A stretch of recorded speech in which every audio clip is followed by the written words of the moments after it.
안녕하세요. 저는 55세 여자입니다. 너무 억울한 일이 생겨 이렇게 사연을 보내게 됩니다. 몇십 년을 알고 지낸 시아 주버님네 부부가 알고 보니 짐승만도 못한 인간들이었어요. 저는 남편과 같이 제조업 공장을 운영하고 있었어요. 플라스틱을 만드는 공장을 하는데 업체에서 주문한 플라스틱 용기나 제품을 만들고 있죠. 이 공장을 하기까지 남편과 함께 정말 수도 없이 많은 좌절을 맛봤어요. 저나 남편이나 워낙 밑바닥부터 일을 시작을 했고 몸으로 부딪혀서 여기까지 오게 된 거였거든요. 남편은 공장 직원으로만 10여 년 넘게 일을 했고 공장장이 된 후로 저와 같이 공장을 인수받아 일을 했어요. 공장하면서도 별일이 다 있었는데 기계를 납품한다고 돈을 가져가고 안 가져와서 사기를 당한 적도 있었고 대금이 밀린 채 부도가 날 회사 때문에 저희 공장도 휘청한 적이 한두 번 있었어요. 그렇게 몇 번의 고비를 겪고 나서 인건비라도 아껴보겠다며 저도 같이 공장에 나갔고 명절을 제외한 나머지는 매일같이 공장으로 출근을 해서 살다시피 했습니다. 주변에 같이 일하시는 분들도 다르지 저희 부부한테 어쩜 그렇게 열심히 사냐고 했어요. 그 정도로 악착같이 살았습니다. 이렇게 살다 보니 또 그만큼의 보상도 뒤따르더라고요. 지하 월세방에서 살던 내 식구가 큰 평수는 아니지만 32평대 아파트에서 살게 되었고 두 딸들 대학까지 다 보낼 수 있었어요. 그래도 아직까지 애들 생각하면 마음이 아픈 게 저희 부부는 돈 번다고 매일같이 공장에 나가 있었으니 제대로 같이 시간을 보낸 적도 없었어요. 딸 둘이서 알아서 다 밥 차려 먹고 설거지 해놓고 그랬죠. 그렇게 저희 공장이 어느 정도 자리를 잡혔을 때 남편의 형인 아주버님이 저희한테 일을 같이 좀 하자고 하시는 겁니다. 이 아주버님으로 말할 것 같으면 평생을 저희한테 손을 벌리고 사신 분이세요. 맨날 사업한다고 돈 좀 빌려달라 해놓고 돈도 안 갚으시고 장사한다고 돈 좀 빌려달라고 하면 1년도 안 돼서 다 말아먹으시는 분이셨죠.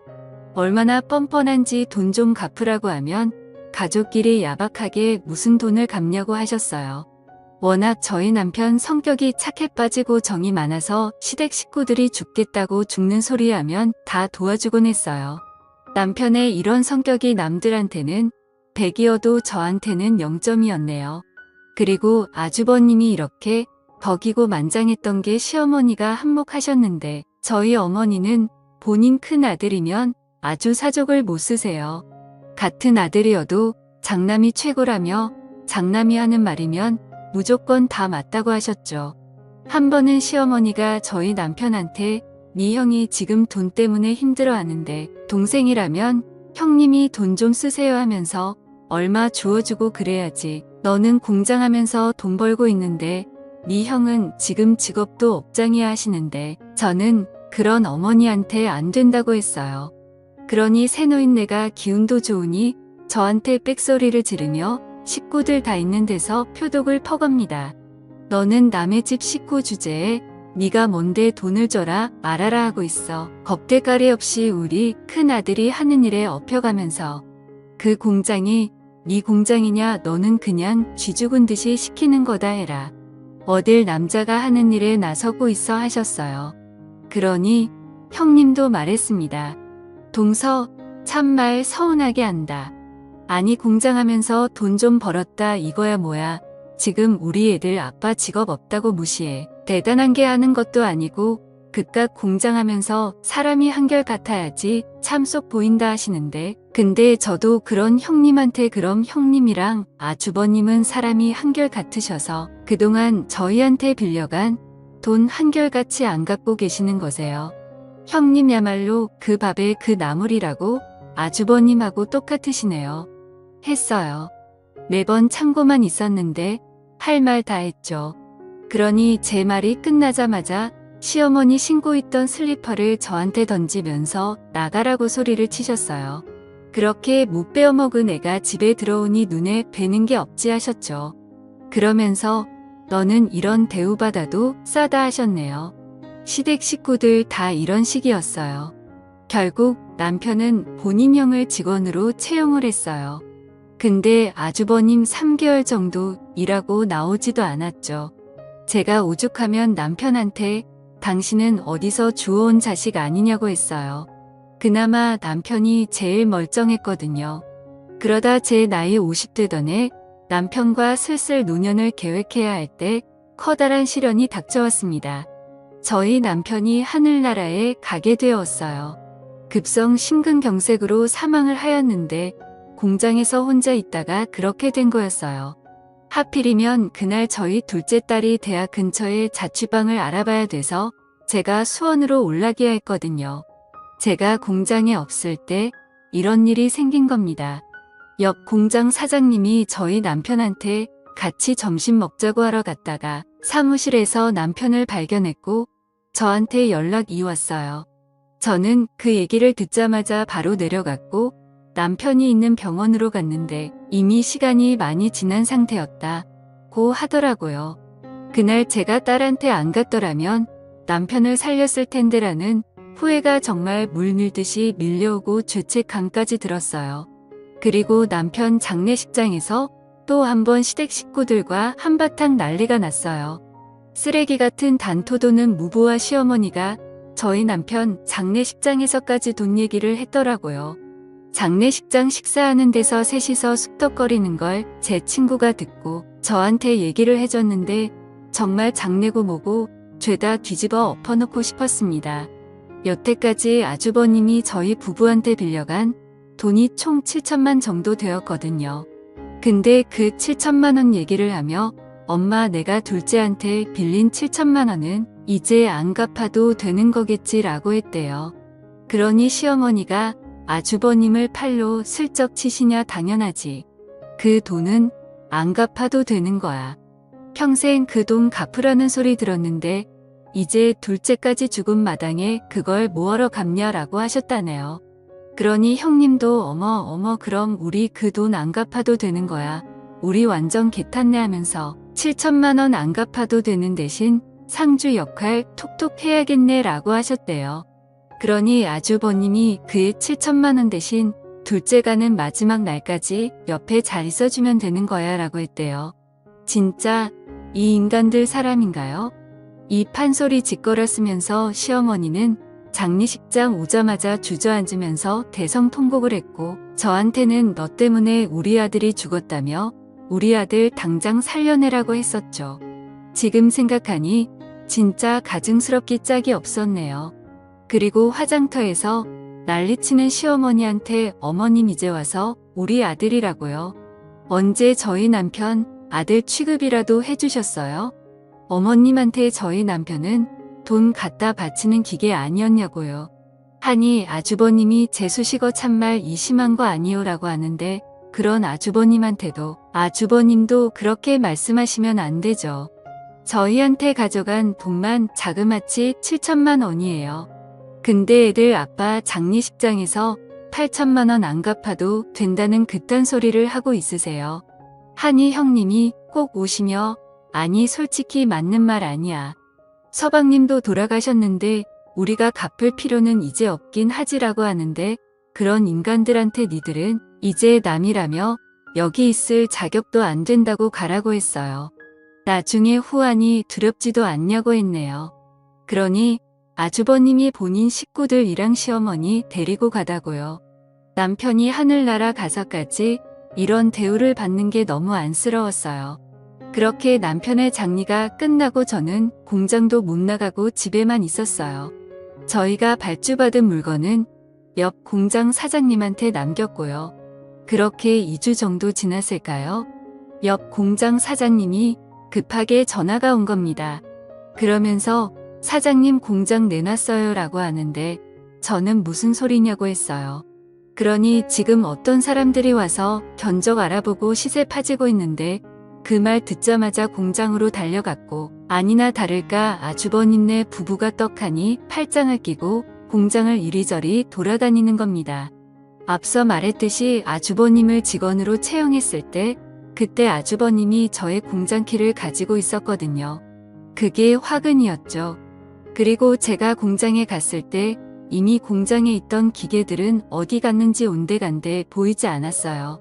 저는 아주버님한테 기계를 다 어디 갔냐고 했어요. 그러니 말 같지도 않는 소리를 하는 겁니다. 아, 그 기계가 오래돼서 기름칠이라도 다시 하려고 수리 맞겠어요 라고 하는데, 아주버님, 무슨 말 같지도 않는 소리를 하세요. 기름칠하려고 몇 톤씩 되는 기계를 옮겨요? 설마 기계 다 갖다 팔았어요? 라며 미친 사람처럼 소리를 질렀어요. 그러니 아니, 재수 씨는 보름 동안 공장도 안 나온 주제에 책임의식도 없이 이제 와서 뭐 하자는 거예요? 이렇게 책임도 못 지는 공장 갖다 팔아버려야지 라며 내가 기계 팔았어요. 왜요? 라고 당당하게 얘기를 하는 겁니다. 저는 그런 아주버님한테 상욕을 하며 네가 진짜 사람 새끼냐고 했어요. 이런 말하면 당연히 안 되는 걸 알지만 이 상황에서 좋은 말이 나올 수가 없었어요.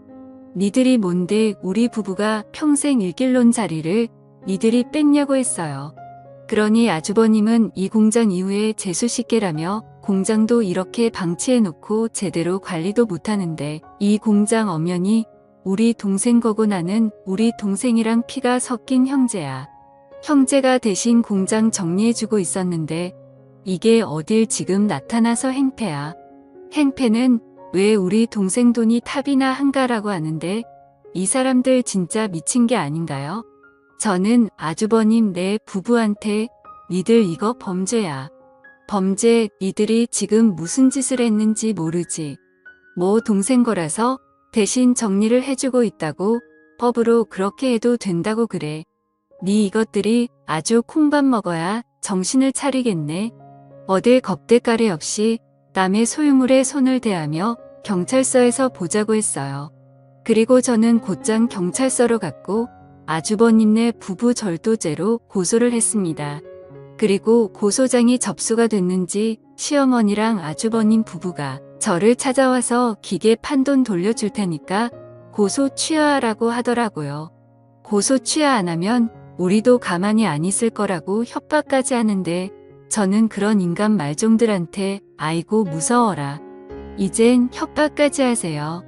가만히 안 있으면 어쩔 건데요? 협박까지 추가로 고소 한 번 더 해드려 했어요. 그러니 형님은 어떻게 가족끼리 고소를 안 하며 서방님이 살아계셔도 동서가 하는 일 보고 가만히 있겠냐고 하는데 저는 그런 형님한테 우리 애들 아빠가 살아있었으면 저한테 아주 잘했다고 박수라도 쳐줬겠죠. 당신들은 콩밥 먹고 제대로 정신 차려야 갱생이 될까 말까 하는 인간들이라고 했어요. 아주버님 네 부부는 경찰서 출석해서 조사를 받았는데 아는 업자한테 거짓말까지 해가며 기계를 팔았더라고요. 제가 대신 팔아달라고 했다네요. 그렇게 기계 판 돈이 자그마치 1억이 넘었고 경찰서에서 대질 조사받을 때 그 돈 다시 돌려주면 되지 않냐고 하는데 수사관도 어이없어 하시며 그게 다시 돌려준다고 되는 일이냐고 하시더라고요. 이 정도로 무식한 사람들이에요. 설마 제가 고소까지 할 줄은 몰랐다고 하네요. 저는 고소 취하할 생각 없고 끝까지 간다고 했어요. 하늘에 있는 저의 남편 생각해서라도 이렇게 하는 게 맞는 것 같아요. 시어머니는 시도 때도 없이 저를 찾아와선 동네방네 소리를 지르며 집안에 여자 하나 잘못 들어와서 우리 집을 풍비박산 낸다고 여기 악마가 살고 있다고 하시는데 그럴 때마다 전 시어머니 대꾸도 안 하고 경찰 불렀습니다. 그리고 시어머니한테도 지금 잘못했다고 한 번만 용서해달라고 하기도 모자랄 판국에 어머님이 이럴수록 어머님 큰아들은 더 공경에 빠지는 거예요. 그것만 알고 라고 했습니다. 여자가 하늘 품으면 온유월에도 서리가 내린다는 말이 꼭 제 얘기 같았어요. 아주버님 네 부부는 변호사까지 선임해서 1심 재판받았는데 촉법으로 징역 6월 선고받았어요. 아주버님 네 변호사는 계속 저한테 합의 요구하지만 저는 항소까지 할 예정입니다. 작년에 남편 보내고 아주버님 네 부부 고소까지 정말 많이 일들이 있었는데요. 죄를 저질렀으며 그에 맞는 마땅한 벌을 받아야 된다고 생각을 하고 끝까지 가려고 합니다. 제가 너무 하셨다고 하는 분들도 계시겠지만 저처럼 억울한 일을 당하게 되면 이렇게 독하게 되더라고요. 이렇게 글을 쓰게 된 이유도 저처럼 억울한 일들 당하지 않으셨으면 하는 마음으로 사연을 남깁니다. 제 푸념 같은 긴 사연 들어주고 읽어주셔서 감사하고요. 다들 건강 유의하시길 바랍니다. 감사합니다.